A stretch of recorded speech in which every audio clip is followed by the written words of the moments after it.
przeceniamy to, co możemy zrobić szybko, ale nie doceniamy tego, co możemy zrobić w długim okresie. No, różni ludzie wymagają różnego wsparcia i ten plan nie może być jeden dla wszystkich, typu jakaś po prostu sztywna ścieżka. Szanse na to, że sztywna rama się wykolei, są praktycznie niemalże pewne. A właśnie są takie sytuacje, czy są takie osoby, które no, nie prą jak ten czołg do przodu, cały czas coś nowego, cały czas rozwój, tylko po prostu chcą dobrze zrobić swoją pracę. Taki, że nawet najlepszy plan po prostu szlak trafi, kiedy go się zaczyna wdrażać. Czekaj. Bo trzeba powiedzieć, że to jest materiał od, czytelnika. Dobra.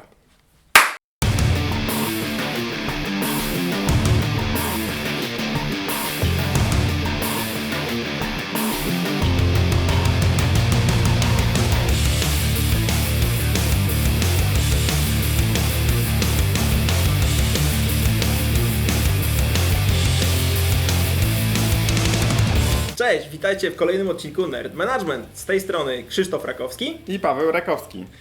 Dzisiaj mamy świetny, długi odcinek na temat planów. A więc co do planów, przede wszystkim planujemy duży rozwój Nerd Management i dziękujemy przede wszystkim za Wasze komentarze, lajki, share'y i Wasze oceny w platformach i podcastowych, i wideo.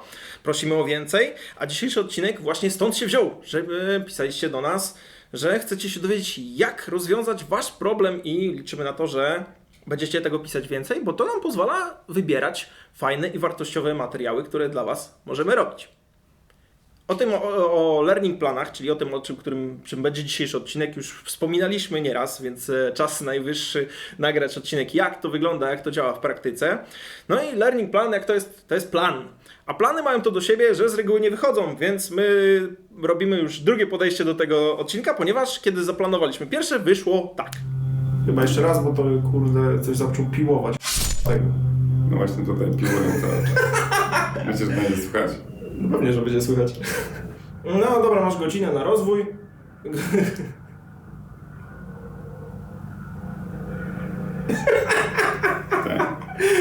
Teraz betoniarka. Właśnie, co to jest? W stosunku do stanowiska na przykład juniora, mida, czy... Co za kurde gówno. Więc jak widzicie, nawet najlepszy plan może się okazać nietrafiony, kiedy warunki zewnętrzne nie są odpowiednie. Krzychu, powiedz mi, jak często się spotykasz z takimi sytuacjami, kiedy masz jakiś plan i on w ogóle nie wychodzi? Dobre pytanie. Przypomina mi się cytat z Mike'a Tysona. Everybody has a plan until they get punched in the face. I właśnie tak wygląda ze wszystkimi planami. Czyli planujemy coś, przygotowujemy, no a potem rzeczywistość uderza nas z dużą siłą w twarz i musimy się dostosowywać. I to jest coś naturalnego. Chodzi o to, żeby te plany przygotować w taki elastyczny sposób, w taki, który pozwoli się dostosować do rzeczywistości. I to dotyczy nie tylko naszych planów projektów, czy planów związanych z naszą codzienną pracą, ale również właśnie planów rozwoju. Czyli one muszą zakładać, że te plany mogą się zmienić. Tak, i to jest bardzo, bardzo ważne, ponieważ biorąc dowolny raport na temat tego, na co ludziom zależy, tutaj kilka wrzucimy i podlinkujemy, o kilku też już mówiliśmy, to jednym z kluczowych rzeczy, na które liczą i czego oczekują wasi obecni, przyszli i potencjalni pracownicy, no to jest rozwój. No i teraz wy jako liderzy musicie mieć ścieżkę rozwoju dla danego człowieka i mieć ten plan dla niego. I to nie może być na zasadzie takiej, że ten plan teraz będzie zero-jedynkowy, na zasadzie masz zrobić A, B, C. O tym zaraz, jak to wszystko ja układam, zaraz wam opowiem. Nie może to być właśnie na zasadzie takiej sztywnej ramy, ponieważ szanse na to, że sztywna rama się wykolei, są praktycznie niemalże pewne. Że okaże się, że to tak po prostu nie działa, że ten plan, kiedy jest usztywniony, nie jest właśnie elastyczny, jak to powiedziałeś, no to szlak to wszystko trafi i może sprawić tak naprawdę więcej szkody niż pożytku. To jest bardzo istotne, co powiedziałeś. Ci z Was, którzy rekrutują, na pewno spotkaliście się z tym, z czym ja się spotykam, z czym Paweł się spotyka, że gdy pytamy kandydatów, co jest dla Ciebie ważne, to pierwsza rzecz, przed kasą, przed fajnymi projektami, to jest rozwój. Deweloperzy, testerzy, wszyscy, którzy pracują mózgiem, w tym momencie oczekują przede wszystkim rozwoju I teraz naszym obowiązkiem jest zapewnienie tego rozwoju, bo to nie jest tak, że ktoś sobie przyjdzie i założymy, że będzie się sam rozwijał przy okazji projektów. My musimy o to zadbać i to jest właśnie naszym zadaniem. To jest jednym z najważniejszych zadań, o których będziemy rozmawiać właśnie. Ale z drugiej strony różni ludzie wymagają różnego wsparcia. I ten plan nie może być jeden dla wszystkich, typu jakaś po prostu sztywna ścieżka.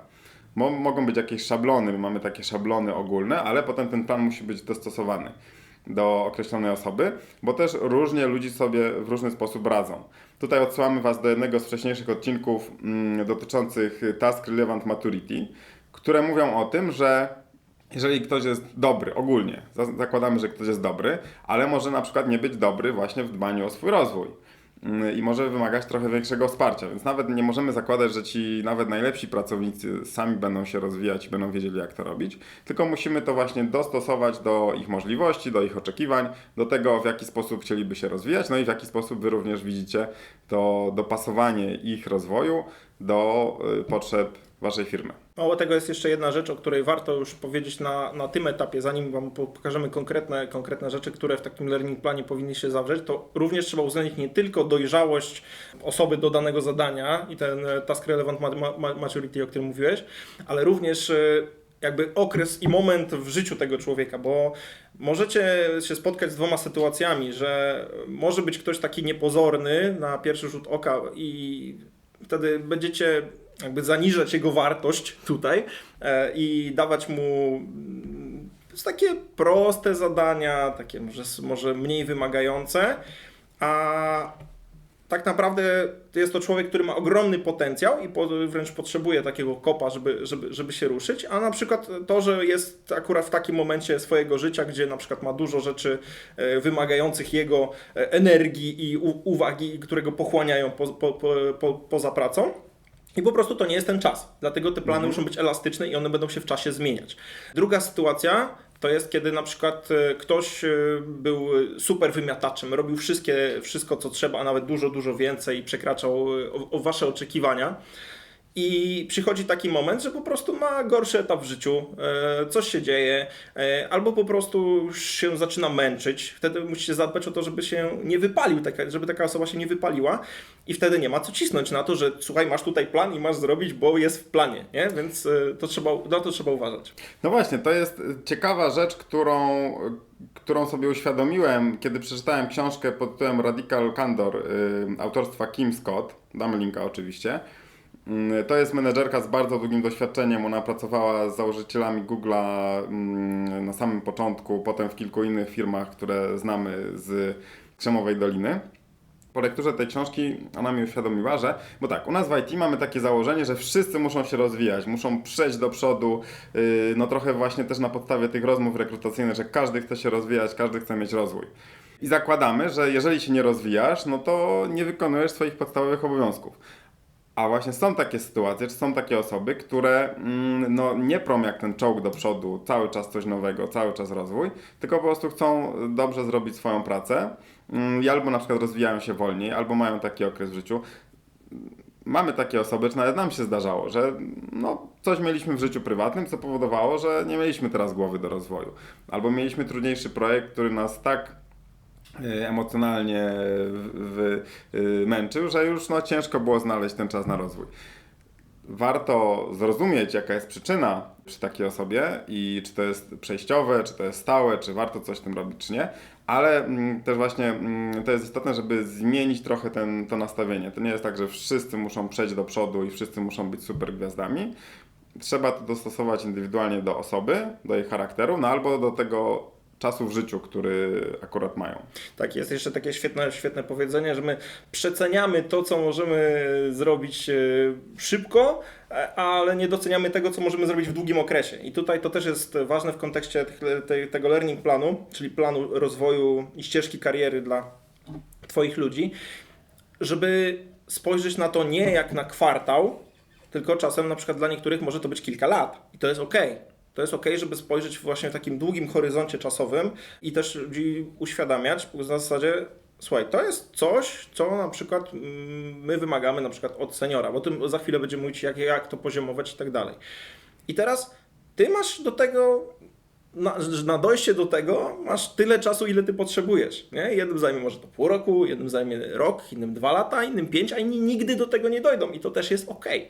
I to jest właśnie ważne, żebyś ty jako lider miał tą świadomość, że no, niekoniecznie trzeba teraz zamykać wszystko w sprinty, w kwartały, w jakieś okresy rozliczeniowe, bo to pomaga, ale może ci też przeszkodzić, jeżeli podejdziesz do tego jak właśnie do sztywnej ramy, że to nigdy awansu nie dostaniesz. A może ktoś właśnie się potrafi wykazać w długiej perspektywie i tak jak na przykład ci, którzy zasuwają właśnie, tak jak ty powiedziałeś, nie? Że ci, co muszą się rozwijać i cisnąć, jechać jak ten czołg, no to oni mają krótki dystans i się zmęczą, a taki ktoś, kto sukcesywnie, krok po kroku sobie idzie, w takiej filozofii Kaizen, to jest też w ogóle świetna książka, którą też podlinkujemy do tego odcinka, może się okazać, że to właśnie zadziała dużo lepiej.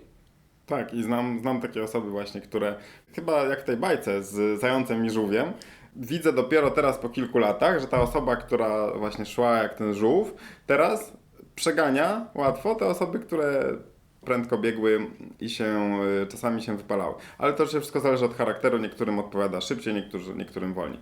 Dobra, Paweł, przejdźmy do konkretów. Powiedz, w jaki sposób budujesz te learning plany dla swoich ludzi w swoim zespole, w jaki sposób je realizujecie, no i co z tego wynika? Czyli po kolei. My pracujemy w sposób najprostszy jak się da, czyli bierzemy sobie Excela. Bierzemy Excela, w którego wpisujemy nasz learning plan. I ten Excel ma jakby dwie płaszczyzny. Jedno to mamy miesiące, ponieważ my weryfikujemy sobie stan pracy nad danymi etapami po prostu miesięcznie. Każde nasze spotkanie 1 na 1, które jest na początku miesiąca, po prostu otwieramy tego Excela, patrzymy gdzie jesteśmy i też nie kombinujemy za dużo z statusami. Statusy są tam 3, czyli coś, na przykład dany obszar, który jest w ogóle do rozpoczęcia, czyli takie to do, in progress i done. Nie? Żeby też nie przeginać. I to jest bardzo fajny sposób, ponieważ my sobie podstawiliśmy jeszcze tam kolorki, że to do to czerwony, in progress zielony, niebieski to jest done. I kiedy to się zaznacza tak miesiąc po miesiącu, to później nawet pierwszy rzut oka na to widać od razu kolorkami, że aha, dobra, tu jesteśmy tu i nam się układa taka kolorowa matryca. Tutaj wrzucę screena z takiego przykładowego learning planu naszego. Jak to wygląda tak wizualnie z lotu ptaka. No ale to, co jest tutaj dużo ważniejsze, to jakby trzeba zacząć od początku, jak to zbudować. My możemy załączyć taki szablon i załączymy taki przykładowy plik tutaj w notatkach do tego odcinka, czyli nerd.management/23, jak numer tego odcinka. Znajdziecie taki przykładowy szablon do learning planu, ale ważne jest to, żebyście go dostosowali pod siebie, bo jeżeli weźmiecie go tak 1 do 1, to może u Was totalnie nie zadziałać i może być sztuczny, dziwny, wręcz głupi momentami. Z tego względu, ponieważ najważniejsze, do czego my żeśmy doszli w trakcie wypracowywania tego learning planu, to jest to, żeby oprzeć się na wartościach firmy. Czyli jakby takim fundamentem tego to są wartości firmy nasze, które mamy. I pod te wartości zaczęliśmy wpisywać wymagania per stanowisko. Czyli mamy takie szablony dla juniorów, dla midów i dla seniorów. I osobno są dla deweloperów i osobno są dla QA-ów. Z tego względu, że oni mają zupełnie inny zakres i jakby zadań i odpowiedzialności i tego właśnie w jaki sposób mają się rozwijać. To, co jest właśnie takim fundamentem, to są wartości firmowe i pod nie mamy właśnie po kilka, tam po 3-4 pozycje, które nie są takie stricte, że to jest punkt, masz się nauczyć tego. Czyli na przykład my jesteśmy zwinni, my jesteśmy agile, więc masz się nauczyć Scruma. No, to tak nie do końca działa. Bardziej chodzi o to, jakie typy zachowań, czy jakie zachowania, jakie postawy dana osoba sobą reprezentuje na danym stanowisku. Czyli na przykład wiadomo, że od juniora nie będziemy oczekiwać, żeby on się wykazywał inicjatywą i dzielił się swoją wiedzą i doświadczeniem i w ogóle był mentorem dla innych, no bo to jest rola dla seniora, nie dla juniora, dlatego to jest też podzielone. I każde z tych zadań, tam jest po kilka takich właśnie zadań czy postaw, to jest taki ideał osoby, do której jakbyśmy widzieli tą rolę. Widzieli, że postawa seniora będzie taka, która wspiera nasze wartości firmowe. Bo to też nam pokazała, historia nam pokazała, że jeżeli rozjeżdżamy się na poziomie wartości, to jakby ta współpraca z takimi ludźmi raz, że jest ciężka, a dwa po prostu siłą rzeczy wcześniej czy później się kończy i to lepiej jak się kończy wcześniej niż później. Nie? Tak. Tutaj jak zaczynamy mówić o wartościach, to wiele osób mówi o rany, korpo, bullshit i to są bzdury. Więc kiedyś zrobiliśmy ciekawy eksperyment i właśnie jak zastanawialiśmy się z seniorami na temat tych wymagań na stanowisko seniora i nie chcieliśmy zaczynać od wartości, bo właśnie usłyszeliśmy taki feedback, to sobie wypisaliśmy po prostu, czego oczekujemy od seniora.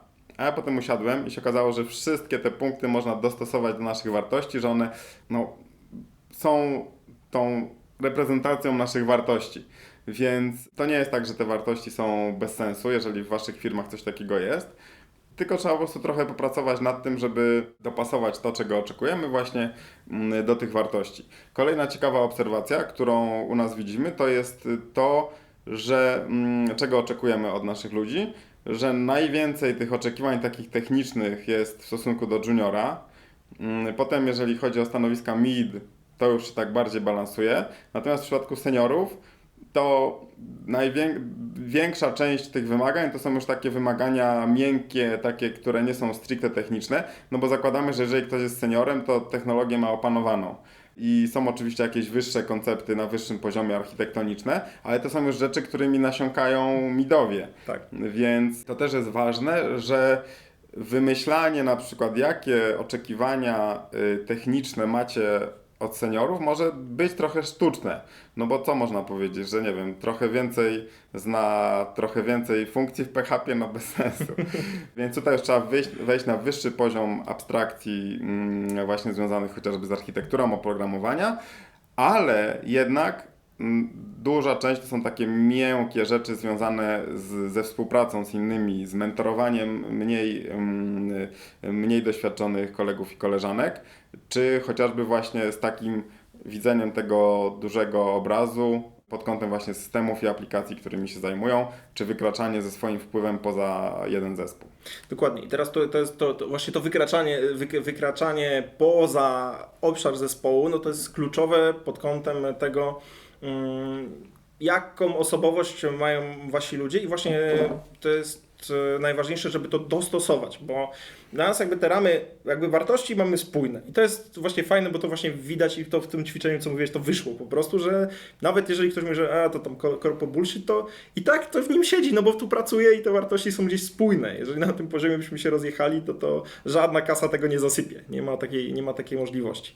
I teraz to dostosowanie jest tutaj właśnie kluczowe, bo można było to tak zostawić. I na przykład widziałem takie ścieżki kariery, takie właśnie usztywnione, zostawione, gdzie dobra, mamy listę właśnie jakichś rzeczy, ewentualnie jakoś tak pogrupowane. Nie? Jak już tak pogrupowane w te wartości, no to już jest super fajnie.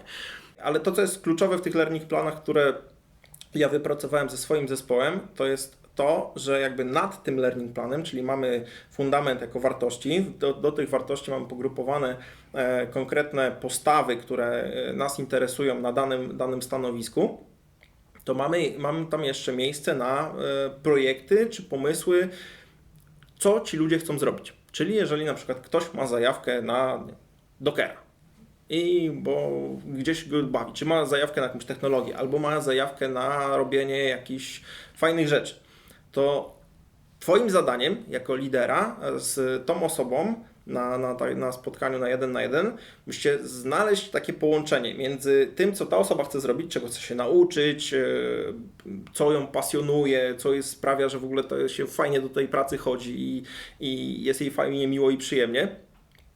Wyciągnąć to i zapakować to w wasze projekty, które realizujecie, w taki sposób, żeby one wspierały te wartości. I teraz dam wam przykład. Jeden z moich ludzi na przykład właśnie znalazł sobie zajawkę, że chciałby po prostu ogarnąć Dockera i pracować na Dockerze, w tych środowiskach konteneryzacyjnych i tak dalej. Gdzieś tam Docker, Kubernetes i tak dalej. Więc wzięliśmy jedną aplikację, gdzie mamy bardzo duży problem z infrastrukturą, ponieważ ta infrastruktura jest ogromna i jakiekolwiek aktualizacje są problematyczne. I stwierdziliśmy, że Docker to jest idealne rozwiązanie, czyli mamy pomysł człowieka na siebie i coś, co mu sprawia fan, radochę i tak dalej. Mamy potrzebę w projekcie realną, którą można wykorzystać i zrobić i przyniesie wartość dla firmy i jest to coś, co ma ręce i nogi. 3, żeśmy zorganizowali w ramach budżetu szkoleniowego programy mentoringowe dla niego ze specami, których dorwaliśmy w Polsce i też nie tylko po to, żeby dostarczyć mu całe potrzebne zaplecze wszystkiego, co się da. Wszystkich właśnie mentorów, nauczycieli, kursów, szkoleń, materiałów, żeby miał pełne wsparcie i możliwości.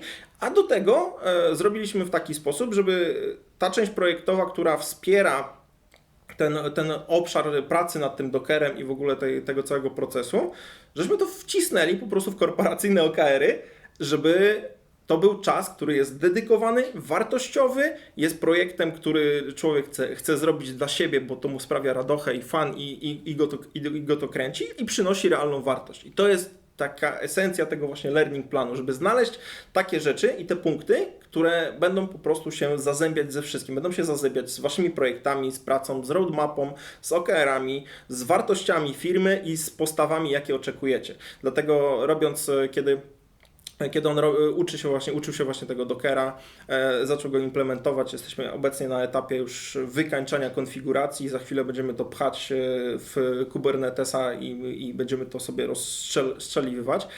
To naturalna postawa u nas właśnie dla seniora to jest właśnie dzielenie się wiedzą, wspieranie osób, które są mniej doświadczone i on właśnie już do tego etapu dochodzi, nie? Czyli wszystko się tutaj klei. I wy jako liderzy musicie zrobić tak, właśnie żeby te wszystkie elementy ze sobą skleić i zapakować to w taką formę learning planu, którą będziecie właśnie siadać z taką osobą, z waszym człowiekiem i po prostu sprawdzać, dobra, słuchaj, robimy to, czy nam się to spina, czy jesteśmy tutaj w terminach. Musicie sobie zaplanować jakieś takie milestone na zasadzie najpierw naucz się tego, jak się nauczysz tego, to później zacznij robić to i taką listę kilku rzeczy, to nie może być ich za dużo. Maksymalnie tam 3-4 takie pomysły projektowe własne, które wspierają jednocześnie te postawy, które my oczekujemy, które są zapakowane w wartości. Nie? Brzmi to trochę skomplikowanie, ale jak się to wszystko ułoży, tak jak się to zobaczy, to też będzie łatwiej. Więc tutaj jeszcze raz wam wyświetlę mniej więcej taką matrycę, jak to wygląda. No właśnie, to jest ważne, więc chciałem, żebyśmy sobie powtórzyli. Przede wszystkim musimy mieć ten element naszych oczekiwań w stosunku do stanowiska. Musimy dodać do tego, co ta osoba chce robić, co ją jara. Musimy połączyć, wrzucić do tego fora tę wartość biznesową, czyli to musi się, to co ta osoba będzie robić w ramach tego rozwoju, no musi przedstawiać jakąś wartość biznesową i u nas w naszej firmie na przykład jest to związane z tym, że jest to robione w ramach projektu, który jest ustalony w OKR-ach, czyli no takim powiedzmy frameworku tych kluczowych zadań dla naszej firmy. A nad tym wszystkim muszą być wartości firmy, czyli to musi realizować wartości firmy, które no, są również wartościami zespołu i wartościami każdego pracownika. Dokładnie. Dzięki temu każda wasza osoba będzie miała też jasny obraz tego, okej, dobra, czego od niej wymagacie na danym stanowisku, co musi zrobić do awansu, bo tutaj to jeszcze tego o tym trochę mało powiedziałem, ale to jest istotne. Dlatego mamy osobne te formatki, osobne Excele przygotowane pod stanowiska, bo one nam dają dwie rzeczy. Po pierwsze, kiedy zatrudniamy nową osobę na dane stanowisko, czyli na przykład zatrudniamy juniora albo zatrudniamy mida, to nam pozwala, ten learning plan, taki bazowy, on pozwala nam wyrównać daną osobę, doprowadzić do tego, żeby wyrównać go jakby z resztą zespołu. Czyli już kiedy zatrudniacie taką osobę, to bierzecie tą formatkę na zasadzie, dobra, to bierzemy sobie learning plan dla mida i siadamy z tą osobą i sprawdzamy. Dobra, no to gdzie jesteś? Jak w szkole, tutaj? zajęcia wyrównawcze. Tak, dokładnie. I to jest super, bo to bardzo fajnie i bardzo szybko przede wszystkim pokazuje tej osobie, która jest nowa w zespole, czego się od niej oczekuje, co ma zrobić, więc tak naprawdę to jest plan często na ten okres próbny, na te pierwsze 3 miesiące, a może nawet i na dłużej. I kiedy zrobi to, no to już zrobi to wszystko, zamkniecie ten learning plan na to stanowisko, na którego zatrudniliście i już jest aktualnie wypoziomowany do mida, no to otwieracie w tym momencie, wyciągacie karty na zasadzie, dobra, no to tutaj drabina, level kolejny, potrzebujemy teraz się skupić na tym, patrzycie, gdzie dana osoba jest, bo to trzeba to sobie wypoziomować, bo może oczywiście się okazać, że nawet junior czy mid ma już jakby w sobie naturalne właśnie zachowania, których oczekuje się od seniora, więc też nie ma później sensu jakby takiej osoby w tym męczyć, bo jakby to jest u niego naturalne i to działa.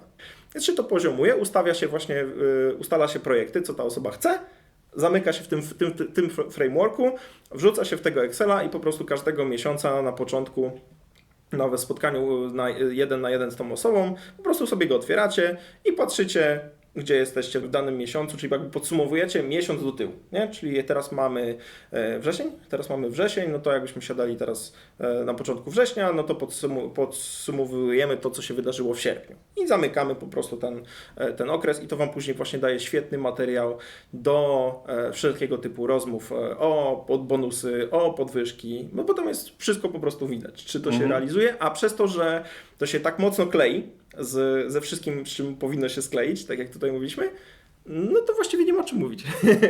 Tak, to jest ważne, że potem twój pracownik tego learning planu nie włoży do garnka. W związku z tym za tym musi też iść dopasowanie do chociażby planu podwyżek, budżetu podwyżkowego, budżetu awansowego. Więc nie chodzi tylko o to, żeby pracownik miał satysfakcję z tego, że się czegoś nauczył, no ale trzeba go za to wynagrodzić również w jakiś bardziej namacalny sposób. Nie powinien to być jedyny cel oczywiście, chociaż czasem też się tak zdarza. Ktoś mówi, dobra, chcę więcej kasy zarabiać. Zresztą mieliśmy o tym fajny odcinek, który podlinkujemy. To można się tym learning planem posiłkować, ale no, to nie może być jedyny cel. Zresztą w tych raportach macie, że no, często kasa jest gdzieś tam na drugim, trzecim albo i dalej. Jakby najważniejszy jest właśnie ten rozwój. A kiedy pokażecie ludziom ten learning plan i z nimi usiądziecie i będziecie go tworzyć razem z nimi, realizując ich pasje, ich oczekiwania i to co sprawia im faktycznie radochę i fan w pracy, no to będą wam wdzięczni, nie będą się nigdzie wybierać, bo po co? Mają idealne miejsce w tym momencie do pracy. Jeżeli ktoś ma zapowiedzianą właśnie całą ścieżkę kariery, która jest zgodna z tym, jak on żyje, jak on funkcjonuje, jest zgodna z projektami, które robimy, ma na to dedykowany czas i nikt mu tutaj nie przychodzi na zasadzie a czemu robić to, a nie tamto, nie? Bo to nie jest najgorsza możliwa sytuacja, kiedy ktoś chce się rozwijać w danym obszarze, ty chcesz mu dać przestrzeń, po czym przychodzi, nie wiem, product owner czy ktoś na zasadzie a czemu ty to robisz? Ty to w ogóle czas tracisz. Tu nam się pali, a ty tutaj jakieś pierdoły robisz, nie? No to jest złe. Dlatego to trzeba wszystko skleić i wtedy, no, co chcieć więcej od pracy. Tak. Porozmawiajmy teraz o tym, jak dbać o swój learning plan, bo no, nie wszyscy mają szefa takiego jak Paweł, który dba o to, żebyśmy się uczyli i żebyśmy się rozwijali. Więc też chciałem parę słów o tym powiedzieć i podyskutować o tym, jak dbać o swój learning plan. I chyba właśnie pierwszym punktem jest to, żeby uświadomić swojemu szefowi, że właśnie takie są Twoje oczekiwania i że chciałbyś się rozwijać, ale też dobrze zastanowić się, w jakim kierunku chciałbyś iść, czego chciałbyś się uczyć, czego chciałbyś się rozwijać. Liderzy mają trochę trudniej, no bo z jednej strony nadal chcemy zostać powiedzmy w technologii i się tego uczyć, tym rozwijać, no ale też musimy rozwijać swoje kompetencje liderskie, menedżerskie. Tutaj taka technika, którą ja polecam, to jest poszukanie swoich niekompetencji, czyli za każdym razem, kiedy się spotykamy z tym, że widzimy, dobra, coś źle zrobiłem, albo zabrakło mi jakiejś wiedzy, albo nie wiem po prostu, jak coś zrobić. Warto no, nie stwierdzić, że to jest po prostu tak się dzieje i już to jest coś naturalnego, tylko po prostu sobie zapisać, jakoś spróbować zrozumieć, o co w ogóle chodzi, czego mi zabrakło i postarać się poszukać jakiejś wiedzy na ten temat. I też nie chodzi o to, żeby teraz się rzucać, nie wiem, na jakieś półroczne studia podyplomowe z księgowości, bo sobie nie poradziłem na przykład z jakąś kwestią budżetową, tylko żeby jak najniższym kosztem poszukać, nie wiem, książki, audiobooka, może jakiegoś webinaru, czyli poszukać takich źródeł, które pozwolą nam trochę zrozumieć ten temat i w przyszłości, kiedy stwierdzimy, że chcielibyśmy go jakoś pogłębić, no, nabrać takiego trochę zrozumienia. Tutaj przydają się do tego systemy Personal Knowledge Management, czyli właśnie zarządzania taką wiedzą osobistą. To jest w ogóle bardzo ciekawy i bardzo obszerny temat. Na pewno nagramy na ten temat odcinek, żeby no, nie bazować tylko na swojej głowie, ale właśnie w jakiś sposób sobie tę wiedzę zapisywać. I co jest istotne z tego własnego planowania tego rozwoju, to żeby nie marnować czasu właśnie na bardzo dogłębne wchodzenie w tematy, które mogą nam się nie przydać albo przydać tylko raz. Musimy mieć wiedzę na wiele tematów, ale powiedzmy trochę bardziej powierzchowną, albo wiedzieć kto nam może pomóc, albo kto może za nas to zrobić, albo gdzie taką wiedzę znaleźć. Tak czy inaczej w takim rozwoju długofalowym, czy takim, który ma wpływ na organizację, no to wsparcie naszego menedżera będzie nieodzowne i warto z tą osobą o tym porozmawiać. Tak, i przede wszystkim uruchomcie swoją własną, osobistą, taką dziecięcą wręcz ciekawość, bo ja na przykład widziałem po sobie, gdzie pamiętam taki okres, gdzie po prostu tłukłem kurs za kursem, szkolenie za szkoleniem, książki za książkami i tak dalej. I taki seminar junkie można powiedzieć, nie? Tak. Po prostu się chłonęło, ciągnęło tego wszystkiego. I to też, to jest fajne, to jest fajne przez jakiś czas, ale też musisz sobie uświadomić, że musisz mieć jakieś okresy, tak jak w learning planie, że są jakieś okresy, kiedy to wszystko idzie super i fajnie, a czasami jest taki okres, kiedy ten learning plan, bo właśnie o tym chyba nie powiedzieliśmy jeszcze odnośnie learning planu, że czasem będzie ten okres przyjdzie gorszy i trzeba po prostu ten learning plan wyrzucić do kosza na kwartał na przykład, czy na jakiś czas, po to, żeby nabrać energii, nabrać siły, nabrać chęci i po prostu wrócić do tego, zrobić to na czysto, mieć tą czystą kartkę i zrobić to, zacząć właściwie od początku. I to uświadomcie sobie, że to jest ok, bo będziecie mieli takie wyrzuty po prostu sumienia w pewnym momencie, jeżeli cię cały czas ciśniecie i cały czas po prostu przecie do przodu, a przychodzi taki okres, że czas zwolnić, no to będzie ciężko na początku. Tak. I no też nie ma nic bardziej demotywującego, robienie learning planu, do którego straciliśmy zapał, który przestał być dla nas interesujący. Czasem po prostu warto zmienić ten plan, czy w ogóle właśnie wyrzucić do kosza. Tak samo jak ze sprintem scrumowym, kiedy ten cel przestał być ważny, no to trzeba wyrzucić do kosza i zacząć od nowa. Na sam koniec chciałbym jeszcze odnieść się do dwóch tematów, które poruszyliśmy w wywiadzie z Agnieszką Jurkowską, więc podlinkujemy tutaj i zapraszamy Was do obejrzenia, a ja zasygnalizuję, że one tam są właśnie związane z rozwojem. Czyli po pierwsze, często jest tak, że gdy na przykład z jakiegoś testu albo z jakiegoś, nie wiem, z jakiejś sytuacji dowiemy się, jakie są nasze słabości, jakie są nasze talenty, no to wtedy inwestujemy wszystko w te słabości. Wychodzi na to, że tak nam się wydaje, że musimy zwalczyć te słabości. Raczej lepiej jest rozwijać talenty, rozwijać to, w czym jesteśmy dobrzy, żeby być w jakiejś wąskiej grupie rzeczy bardzo dobrymi, niż w każdej rzeczy być średnimi. I drugi temat, który też tam się pojawił, który jest bardzo, bardzo ważny moim zdaniem, to jest job crafting i takie przedsiębiorcze podejście do własnej kariery i własnego zespołu. To jest coś, co Paweł bardzo często powtarza, on traktuje swój zespół jak własną firmę. Ja traktuję naszego huba IT w Warszawie jak moją firmę. Trzeba samemu sobie wyszukiwać możliwości, co zrobić, żeby rozwijać swoją karierę, co zrobić, żeby nasz zespół, nasz dział odnosił sukcesy, był właśnie takim lepiej działającym przedsiębiorstwem, bo nawet jeżeli nasz szef nas w tym wspiera, to jednak nikt tego nie zrobi lepiej niż my sami. Tak, więc życzymy Wam, aby Wasze learning plany, jak również learning plany Waszych ludzi obfitowały w bardzo fajne rzeczy, bardzo fajne projekty i przede wszystkim trzymały się kupy, tak żebyście mieli na to czas, energię, możliwości, budżet i wszystko, co tylko potrzebujecie. Na dzisiaj to koniec. Zapraszamy do zapisywania się do newslettera, jeśli jeszcze Was tam nie mam, bo za chwilę odpalamy mega wartościowy program dla liderów, więc jeżeli Cię tam nie będzie, to dowiesz się o nim dużo za późno, więc inni będą do przodu.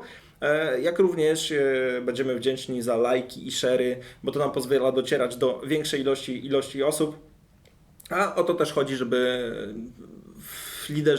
zwłaszcza liderzy w Polsce, przede wszystkim, żeby im się żyło lepiej i żeby ich zespoły też, żeby im się również żyło lepiej, bo tak cała branża będzie szła do przodu.